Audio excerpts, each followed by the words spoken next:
That is, man, that is unbelievable. It's unmatched. It's unreal. CrossFit's awesome. What is up, you sexy beasts? This is the About Last Week's show, the office edition. I couldn't be bothered going into the studio today.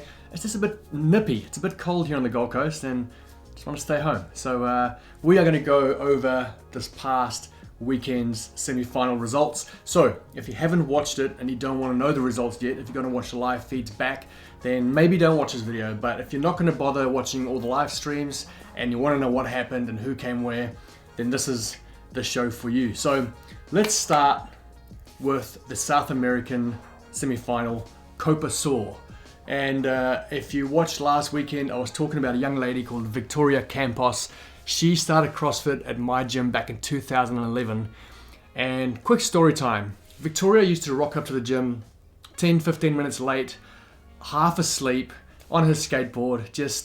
She used to frustrate me so much because she was she had such amazing raw talent, but she's always a little bit lazy, always a little bit late.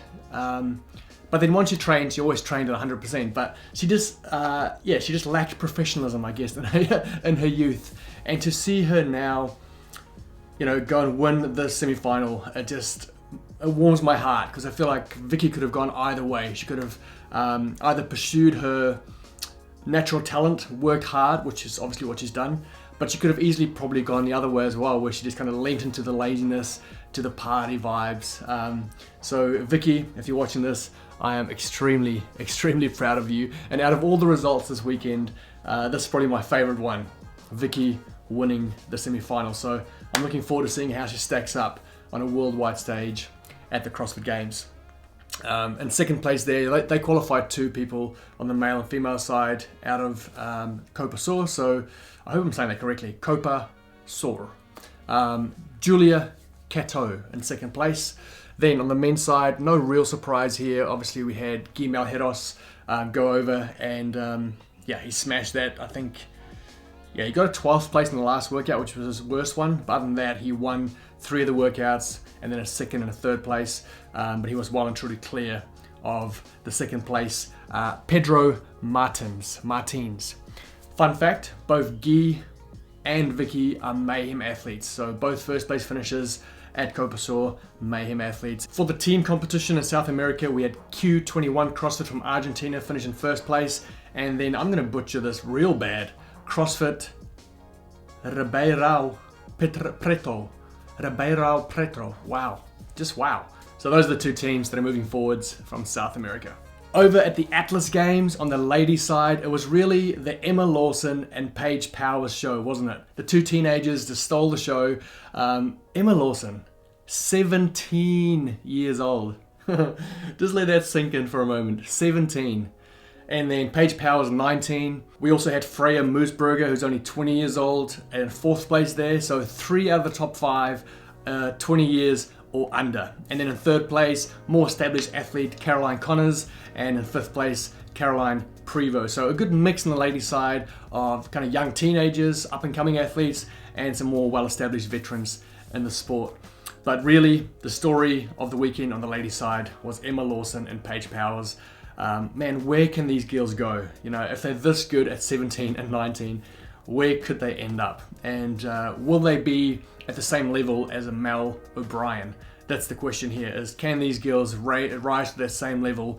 And I feel like over the years, we've always had like a 1 and 2, or maybe like a 1, 2, and 3 that have always battled it out. We had Cara Saunders and Tia-Clair Toomey. We had Katrin Davis-daughter and Sarah Sigmarsdottir. We had Matt Fraser and Rich Froning. We always had like the 1 and 2. In tennis, you've got like the Nadal, the Djokovic, and the Federer, the top 3, kind of gunning it out for the most majors. And I just wonder what that dynamic's going to be like in a few years. Who's going to be the 2 or 3 top female athletes that are going to be just gunning for their podium spots? So that's going to be exciting to watch. Over on the men's side at the Atlas Games, I think it's fair to say that everyone was expecting Pat Vellner to win this weekend, but what an incredible performance by Jeffrey Adler, not finishing any lower than 4th place and taking 1st place finishes on the last 2 workouts of the weekend to beat Pat by 8 points. So he looked incredibly good, and I loved what he said in his post win interview. The guy asked him, what were you thinking differently coming into the last day? And he just said, I was thinking, I want to win, and I won. And that's all he said. It was classic. I might try and cut that little bit in here. What was the difference? What did you tell yourself last night to today? I want to win. I won. And then no real surprises. In third and fourth place, we had Alexandra Caron and Alex Vigneault. And then in fifth place, Nicolas Joyel. Not a young athlete, but a first-time qualifier, a rookie. He's 28. He won the first 2 workouts, so he finished day 1 with a perfect score. And yeah, he's an exciting athlete to watch. I think he did amazing to hang on to that 5th place finish this weekend. Then, strength and depth. On the ladies' side, I think the question on everyone's mind this weekend was, Katrin Davidsdottir, does she still have it? Can she still produce the goods? How does she stack up against the current field? And to be fair, like, there's some great athletes in this field, but by no means are they the cream of the crop when it comes to the worldwide, the CrossFit Games finishes. And she had an underwhelming performance. She finished 6th place, not qualifying this weekend, 2 18th place finishes, an 11th place finish. She did finish strong with a 1st place on the last workout. But man, have we seen the best of Katrin? Is she on her way out? Could be, and obviously she still has a chance to qualify to the last chance qualifier. But yeah, man, it's sad to see, and that's both Sarah and Katrin not qualifying. 2 of our favourite Icelandic athletes. But in the same breath, we've got 2 other Icelandic athletes that shone this weekend. Shined. This weekend. That is Terry Helgadottir. She finished in 3rd place. And also Solveig. Is that right? Solveig Sigardardóttir. There you go. 2 more blondies out of Iceland. Unbelievable. 3rd and 4th place. We had Jacqueline Dahlstrom from Team Hustle Made take it out. I'm pumped for her and the Hustle Made team. Emma McQuaid, 2nd place there. And then the final spot got taken by Italian Elissa Fuliano. So that's on the ladies' side. I guess the main story there being Katrin Davidsdottir not qualifying. Really impressed with Samantha Briggs, man. 7th place finish. And considering she only took 1 lift. If you watch the live stream, the clean and jerk complex, she did a first lift at like 60 kgs, I think. What are we talking here? Like 143 pounds, so not a lot of weight. Did 1 lift and then just sat out the next 2 lifts and took a 27th place on that workout. So considering that 27th place, all the other finishers were in the top 10. So if she could lift a bit more weight, she could have easily taken that 5th spot and easily bet Katrin Davidsdottir. It's just that strength piece that let her down. But amazing performance considering, how old is Samantha? 40 years of age. That is unbelievable. The longevity of Samantha is it's unmatched. It's unreal. So, and I believe that was the last. I think she has announced her retirement. I think that is the last we will see of her in the women's open division. Who knows? She might do some masters. But I think that was an amazing performance by her. I think she should be proud. Over on the men's side at strength and depth, I was keeping my eye on Andre Hodé. He's one of my favorite athletes out of that region just because of how well he moves. I just love how cleanly he moves, and I feel like when you move that well, there's so much then to build on top of. When you move poorly, there's not a whole lot of room to improve. You know, I'm a great example of that. But if you move cleanly, then you can stack. You've got that great base of technique. You can just stack on top of that. How old's Andre? He's 28. He's not one of the youngest athletes. But still, he was the main guy I was keeping my eye on. But man, Willie Georges, what a rig. That guy looks jacked at the moment.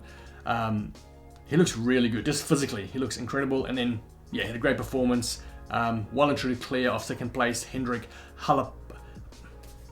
Why? Why do people have to have such hard surnames? Hendrik Happalainen. Hendrik Happalainen. There you go. 2nd place, Andre Hodé in 3rd.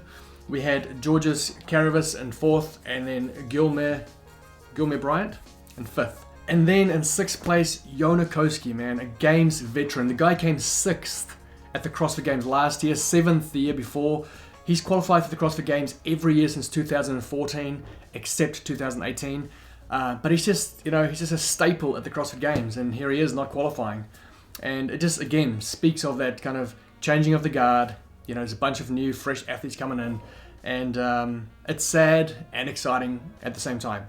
But hopefully Jonikowski can qualify to the last chance qualifier. And then the teams that qualified out of strength and depth: CrossFit Oslo Navy Blue with a perfect score of 600, taking out, winning every single workout. In second place, CrossFit Sarpsborg. Third place, CrossFit 8020. And fourth place, CrossFit Trondheim. And in fifth place, CrossFit Alisbury Team Tap. There you go, 5 teams qualifying. I think I might have forgotten to talk about the Atlas Games teams. My apologies. At the Atlas Games, the teams that qualified was CrossFit Omnia Black, CrossFit Pro 1 Montreal, CrossFit Tyrannus Lifetree, CrossFit Milford Team Conquer, and CrossFit East Woodbridge. Guys, change it. Just change it, you know? So there you go. That is the final weekend of the CrossFit Games semi-finals. Some heartbreaking stories, some really exciting stories.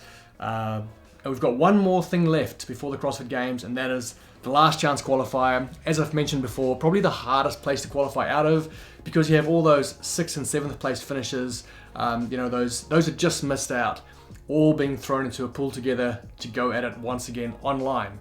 And I'm planning on going down to CrossFit Frankston and watching and documenting Maddie Sturt do her last chance qualifier, document a bit of Jay Crouch games prep, so that'll be great in a couple of weeks. And I think that's about it.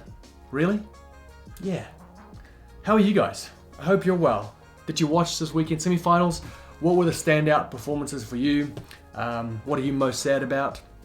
Are you a Katrin Davis-Daughter fan and is your heart broken? Or do you think it's about time? Hey, just before I go, if you're watching this on your phone, like let's say you're watching this landscape like this, just turn your phone portrait for me, and just underneath the video, on the right hand side there, it will say subscribed, or it will say subscribe. And if it doesn't say subscribed, then maybe just hit that button, eh? Hit that button, join the tribe, that'll be much appreciated. Okay, you sexy beast, stay sexy, keep roaring love, and I'll see you on Wednesday. Mwah. CrossFit awesome.